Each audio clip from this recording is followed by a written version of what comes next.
네, 문체부의 중간 발표가 나왔습니다. 이번 중간 발표에는 그 현안 질의 때 새롭게 이제 제기가 됐던 뭐 HDC 현대산업개발이 이제 천안 네. NFC라고 하죠. NFC를 개발하는 과정에서 얼마나 HDC가 뭐 개입을 했는지 그리고 뭐 아무래도 홍명보 감독과 관련된 팀12 관련 논란이라든지 이런 의혹들에 대해서는 사실 이번 중간 발표에는 포함되지 않았죠. 네, 원래 홍명보 감독의 선임 관련 부분만 빨리 중간 발표를 하기로 했기 때문에 네. 그 부분만 나왔고 뭐 발표하고 질의까지 1시간 정도 했던 것 같아요. 네, 그래서 오전 시간에 이렇게 그 결과가 나왔는데 홍명보 감독도 홍명보 감독이지만 그 이전에 사실 클린스만 감독을 선임하는 데부터도 축구협회 과정에 있어서는 문제가 좀 있었다. 네. 이런 지적이 좀 많았잖아요. 실제로 클린스만 감독 때 그 이야기를 이번 중간 발표 때 문제 삼는 부분이 있더라고요. 사실은 클린스만 감독 때 전력강화위원회가 무너졌다는 얘기는 저희가 수차례 했었잖아요. 네. 그런데 이번 감사 과정에서 그런 부분이 드러났고 제가 사실은 가장 조금 놀랐던 것은 저도 몰랐던 것은 정몽규 회장이 2차 온라인 면접 때 직접 참여를 했다. 직접 참여를 했다. 직접 참여를 했다라는 부분이 조금 놀라웠고 네, 회장이 이렇게 감독 면접 과정에 직접 참여하는 것이 결과적으로는 이게 규정 위반이 된 거라고 봐야 될까요? 그러니까 뭐 예를 들어서 두 사람에게 둘 다 했으니까 면접을 1차, 2차 후보 둘 다 했으니까 뭐 그냥 본 것이다 라고 회프 측에서 변명은 하지만 다만 좀 상식적이지 않잖아요. 네. 회장이 직접 예를 들어서 선임하지도 않을 건데 권한이 없고 나는 시스템에 의해서 선발을 했다고 하는데 회장이 2차 면접에 들어갔다 이례적으로 이런 부분에 대해서는 좀 논란이 있을 수밖에 없을 것 같고 네. 그리고 전력강화위원회가 거의 무력화됐었고 그렇죠. 그때 마이크 밀러 전력강화위원장도 뭐 클린스만 감독에 대해서는 본인이 왜 이 감독이 선임됐는지 왜 추천됐는지에 대해서는 아예 모르는 듯이 이야기를 했었는데 실제로 몰랐던 것으로 좀 알려졌어요. 맞습니다. 네. 그리고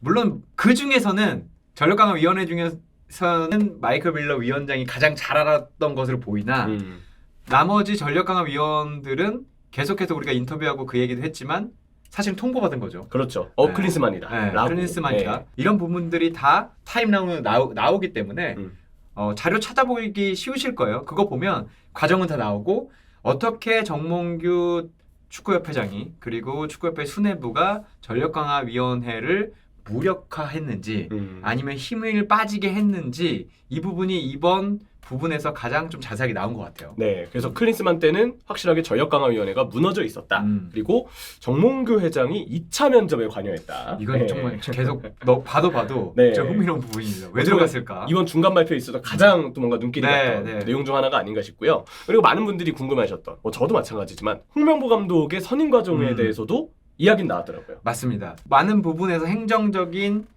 문제가 있었다라고 얘기합니다. 네, 그래서 절차를 뭐 위반했다. 그래서 뭔가 문제 삼을 만한 부분이 있다라는 것을 이번 중간 발표를 통해서 확인해줬다고 보면 될 텐데 절차상 문제가 있었던 부분을 구체적으로 좀 어떤 부분을 좀 보집던가요? 사실 대한축구협회가 이건 현안 질의 때부터 말을 계속 조금 바꿔왔는데 사실은 처음에 그 이임생 기술이사가 전력강화위원회에 참여하지 않았지만 전권을 위임받은 부분에 대해서 11차에서 동의를 받았다고 해요. 네. 그런데 현안 질의 바로 직전에 김정배 부회장이 10차까지만 유효한 거다. 이 말은 10차에서 모든 게 끝나고 정혜성 위원장이 사임하기 직전에까지 모든 일이 끝났고 이임생 기술이사는 축구협회 쪽에서 협상과 대면을 대행했을 뿐이다 라고 얘기를 합니다. 근데 이번 감사에서 그 얘기가 나오죠. 이건 대한축구협회 말바꾸기다.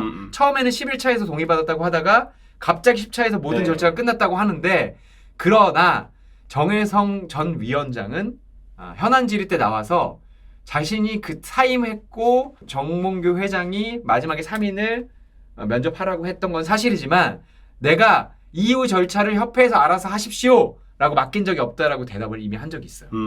그래서 어떻게 보면 이임생 기술이사가 뭐 권한을 위임받았다라고 했던 부분은 어떻게 보면 근거가 없는 이야기가 그렇죠. 될 수 있는 거네요. 내가 맡겨달라고 한 적이 없고 그거는 대한축구협회의 자의적인 판단이었고 네. 오히려 제가 이번 부분에서 조금 흥미롭게 본 것은 문체부에서는 전력강화위원회가 와야 되지 않은 것으로 봐요. 왜냐?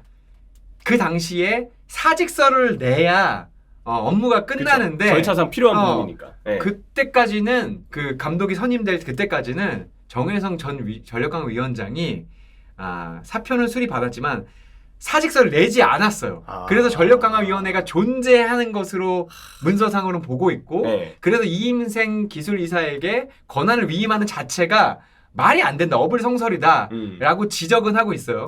근데 다만 추후에 이사회를 하면서 정혜성 위원장과 위원들이 사직서를 냅니다. 네. 사직서를 내는데 그 이후에 사임 날짜를 6월 28일로 명기하긴 해요. 6월 28일이면 이미 홍명보 감독이 선임된. 자, 되기 직전이죠. 되기 직전. 네, 되기 직전. 왜냐면 7월 5일날 면접을 봤으니까. 그렇기 네. 때문에 협회 쪽에서는 오히려 아니 봐라. 추후에 급한 일이었기 때문에 사직서를 이미 받았지만 추후에 우리가 수리한 거고 이건 문제가 없다라고 얘기하지만 이거는 문체부 쪽에서 보기에는 끼어 맞추기다라고 네. 보고 있는 것 같아요. 그래서 절차상 문제가 있다. 맞습니다. 무엇보다 이임생 기술이사가 권한 위임 받은 것 자체가 사실 근거가 없는 이야기다. 그렇죠. 그리고 네. 이사회에서 이 부분을 승인을 하거나 추인해야 되는데 무엇 때문에 회장과 부회장이 얘기를 해서 전력강화위원장에 대리를 했다고 하느냐 이 부분이 근거가 없다라고 계속해서 이게 지적을 하고 있죠. 그러면 아무래도 이제 클린스만도 그렇고 홍명보도 그렇고 감독을 선임하는 데 있어서 절차상의 문제점을 이번에 중간 발표에서 계속 꼬집혔는데 홍명보 감독의 그런 거취는 어떻게 될지 아무래도 가장 좀 궁금해지는 포인트이긴 하거든요. 이거는 뭐 유인촌 문화체육부 장관도 얘기를 했었고 네. 국회의원들도 얘기를 했었고 이번 중간 발표에서도 브리핑 나오신 분이 이야기를 합니다. 네. 절차에 문제가 있다면 감독 선임의 결과 자체를 물을 수 있는 건지 없다고 합니다. 왜냐하면 감독을 바꾸라고 강제하기가 어렵고 그것은 대한축구협회의 자율성과 전문성을 인정하기 때문이다라고 정말 수차례 얘기를 합니다. 네. 제가 보는 이것은 다분히 당연하기도 하겠지만 국제축구연맹 FIFA 때문에 그런 것 같고 왜냐하면 간섭할 권리가 없고 감독을 아무리 문화체육관광부가 상위 기관이라고 해도 대한축구협회가 감독을 자율적으로 선임하는데 직접적으로 관여할 수는 없다. 이 부분을 좀 보고 있는 것 같아요. 근데 다만 시정 조치는 요구할 수 있다라고 얘기를 했는데 이 시정 조치가 홍명보 감독을 교체하세요. 이런 의견은 아닌 거죠. 그러면 그동안의 홍명보 감독의 인터뷰나 말하는 내용들을 봤을 때 스스로 물러날 가능성은 굉장히 희박해 보이잖아요. 그러지 없다고 않을까 봐요. 네, 거의 없다고 봐야죠. 그럴 오히려 가능성은. 홍명보 감독도 뭐 당연하겠지만 태도를 조금 바꾸잖아요. 네. 그때까지는 내가 분명히 1등이라고 받았다라고 얘기를 하다가 현안질이 다녀온 뒤에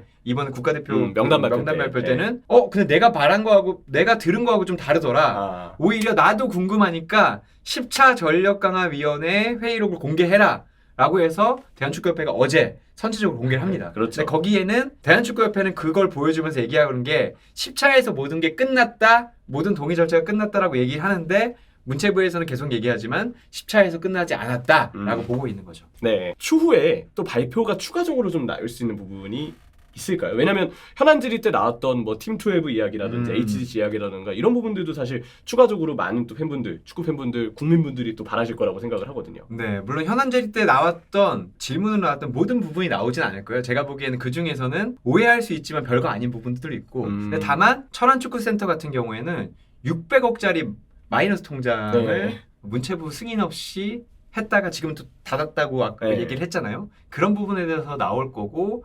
전반적인 운영 상황이라던가 아니면 말씀하신 그때 질문으로 나왔던 부분 중에서 원래도 문체부가 감사하려고 했던 부분 이런 부분에 대해서는 종합적으로 지금도 특정 감사가 진행 중입니다.